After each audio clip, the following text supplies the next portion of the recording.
All right, guys, thanks for joining me at the Alert Center today. I'm Jacqueline Fernandez, and we're chatting with Josh Planos with the BBB today about a vehicle scam. There was a study that was recently released that did not have favorable statistics. So we're going to get straight to Josh here and kind of let him give us a little bit more information about what exactly is going on out there. Hey, Josh, thanks so much for joining us this afternoon.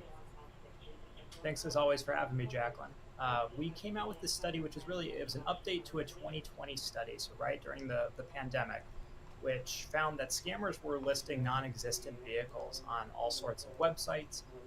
As we found throughout the pandemic, there is a cost associated with convenience. I think a lot of folks had a crash course on mobile banking to purchasing groceries online to even purchasing vehicles online.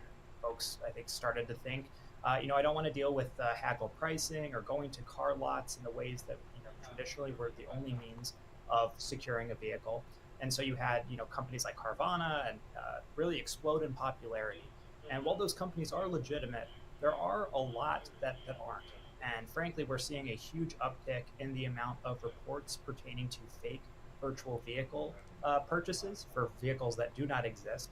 A lot of activity in the classic car space, which traditionally you can't find on lots, and so you do need to go to corners of the internet that maybe you otherwise wouldn't. But these are very sophisticated organizations. Things like fake escrow websites. So you're giving me the money's going to go into this account.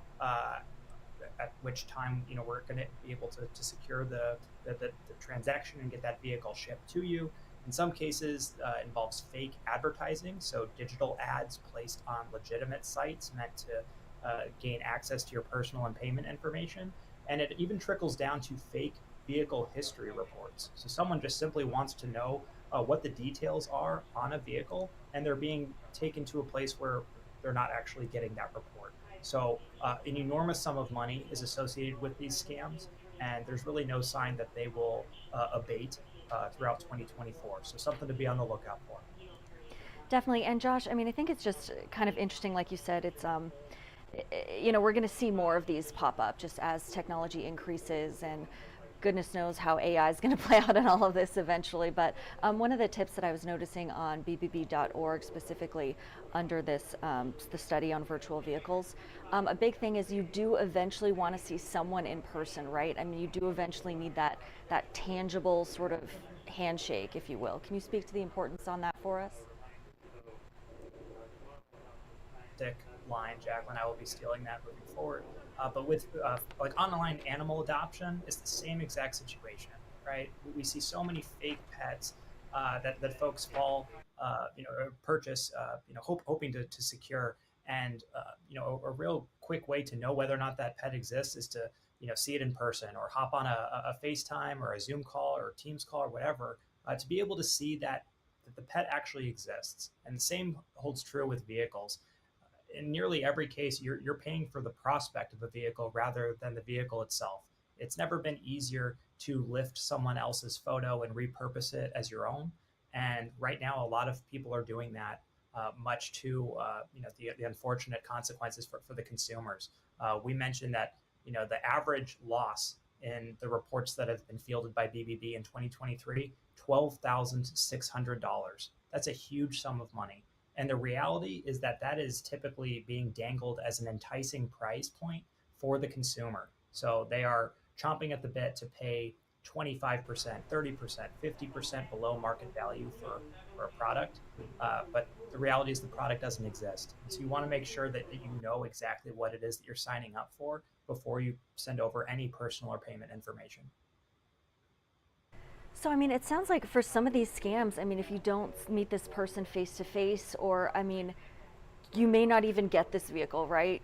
So then you're kind of left with, you know, an empty bank account and no car. So that's something to kind of think about, right? I mean, as far as, if you do go ahead and do this, let's say you use a credit card, for example, then, you can call your bank immediately. I think that's one of the tips you mentioned online as well, right?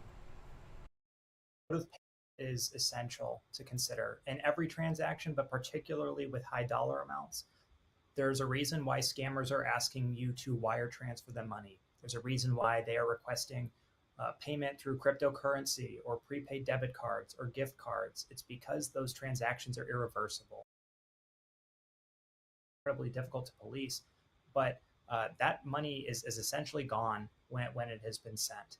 Those transactions are irrevocable. Whereas with credit cards, you do have built in fraud protection. You can dispute those charges a little bit more readily. But you want to make sure, right, anytime you are making any sort of online purchase, make sure that you're at least asking yourself, is this worth the risk of this transaction not panning out? Is this worth me sending over my sensitive information to this person who I have never met in many cases? Is this worth my time and consideration? And I think for a lot of folks, they would come up with it. But you want to make sure that you're asking questions ahead of time so you're not playing cleanup duty on the back end. Yeah, definitely. I mean, another thing is, we always say during these scams, and I really think that this does ring true for a lot of us, if we just sit ourselves down and just say, if this sounds too good to be true, it probably is, right? So, we've heard about the grandparent scams out there. People are trying to be people that they're not, in order to just get your cash. So yeah, and the numbers, I mean, are shocking. I mean, it's really something that you mentioned that, we're likely going to be seeing more of as technology advances. Another thought I always have, before I kind of click the send my money button, I mean, maybe chat with a family member or a friend, right? I mean, this shouldn't be a secret transaction by any means, right? Absolutely. That's a fantastic point, Jacqueline. I think one of the many reasons why folks do not report that they have been scammed is because it's much easier to isolate and to say, this is an experience that impacted me. It doesn't need to impact anyone else.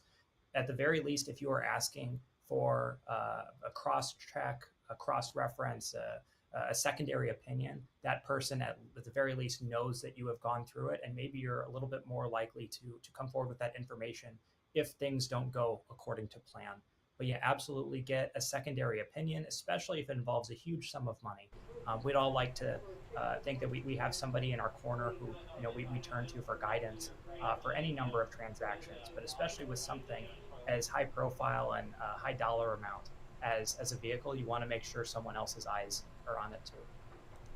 Wonderful. Yeah, Josh, thank you so much for your tips today. We really appreciate you chatting with us every Tuesday around noon. And so thank you so much for joining us this afternoon. Thank you, Jacqueline.